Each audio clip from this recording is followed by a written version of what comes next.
A profound influence in the diversity, abundance, and distribution of avian species throughout the world is due to urbanization. Urbanization is an increase in the proportion of people living within cities. This shifting of populations from rural areas to urban areas is a result of the Industrial Revolution in the 1700s. People are not the only ones relocating to urban areas, as studies have indicated dramatic decreases of Australian white ibis populations to inland river systems.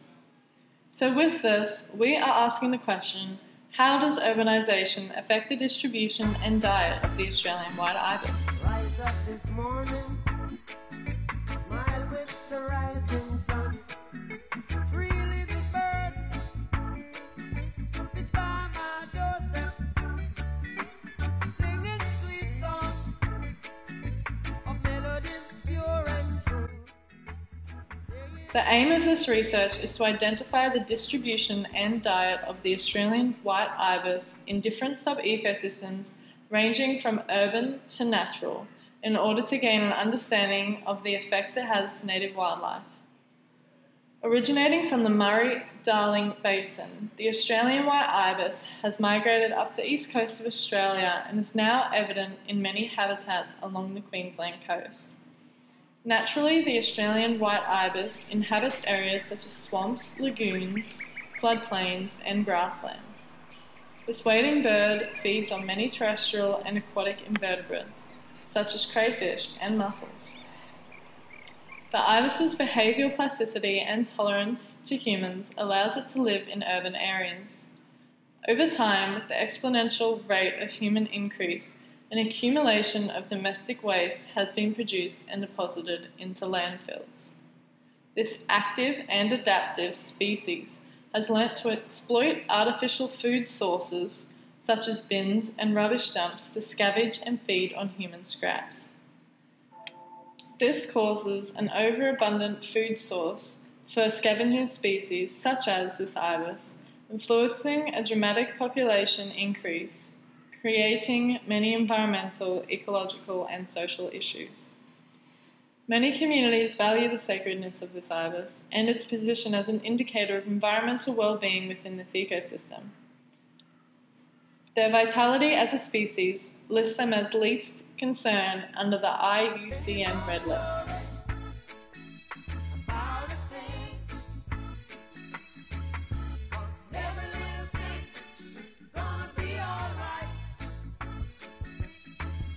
As this study will show, birds are what they eat. But how can we determine the feeding grounds for specific flocks of ibis, and how will what they eat affect their physiology? The first method that will be utilised is surveying. Surveying is a useful technique utilised to estimate population size and to document and model the results found. In this study, surveying is used to determine which sites in the Sunshine Coast region are visited most frequently, as both roosting and feeding sites, in addition to the number of white ibis that visit each site and exploring the relationships between the data found. Surveying is conducted by at least one team member over numerous days, preferably at the same time of day, taking into account any differences in conditions that cannot be controlled, such as weather. Binoculars are a vital component in surveying bird species to determine that only the correct species is being counted, and aiding in visibility to improve overall accuracy. The number of birds present in the area being surveyed is recorded and repeated over a number of days to estimate averages. A number of different sites are explored, including both roosting and feeding sites, investigating the difference in numbers between man-made and natural habitats. This method assists with determining relationships between the ibis and preferred roosting and feeding sites, as well as locating the larger populations. This is useful for further studies, such as examining gut content and the carbon isotope composition of the birds. Aside from the surveying technique that will also be utilised in this study, another method for tracking the movements of ibis will be implemented, that is, carbon, nitrogen and hydrogen isotope testing. While the white ibis chicks are growing, a certain ratio of carbon, hydrogen and nitrogen isotopes will be locked in their feathers. The ratio of these isotopes is dependent on the food the flock is feeding the chicks. The first step in this process is to collect as many unattached feathers at nesting sites as possible. These feathers will be analysed through a mass spectrometer to help determine if there are any patterns in the carbon, hydrogen and nitrogen isotope ratios in each nesting site. The second step is to live capture white ibis at landfill sites and more natural habitats. A feather and some plumage will be removed from each of the adult ibis and also run through the mass spectrometer. The isotope ratios from these feathers will help determine if there are significant differences in the diet between nesting sites and flocks, and if this diet is having an effect on their physiology. The next research method in this study involves checking the gut content of the Australian white ibis to determine their diet. There are 3 basic methods of sampling gut contents in birds. These include killing them, sampling them without death, and using waste products or observations without needing to handle the birds. Different methods are used based on the species, stage of life cycle, and specific research conducted. To sample the diet of the ibis, research will be undertaken to check the gut content using a catch-release method. While the most common method for collecting samples from birds is to remove content from a deceased specimen's digestive tract, many studies conclude that utilising regurgitation methods on live specimens can provide the same results.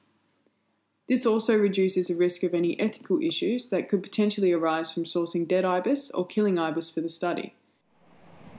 Due to the overabundance of food at protected urban ecosystems, the white ibis species have exploded beyond their sustainable population.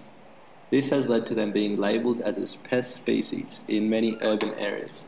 Through the surveying of sites, gut content checks, and carbon isotope counts, the distribution, feeding, and behavioural effects of the white ibis becoming more prone to reside in urban areas can be viewed.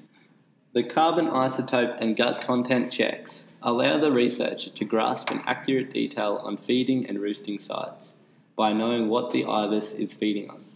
A more detailed distribution chart can be created.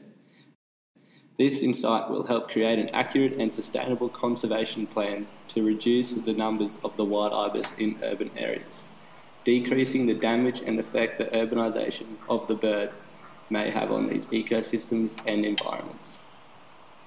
Some conservation into managing ibis has already been put into place by local councils and governments. These include local councils trying to deter the population growth of the ibis species by destroying local ibis nests and eggs, removing nesting vegetation, and providing signage to remind residents not to feed the birds. However, to ensure efficient management of the species, new practices that are both economically and environmentally sustainable should be implemented to allow the white ibis to return to their natural habitats and away from urban areas.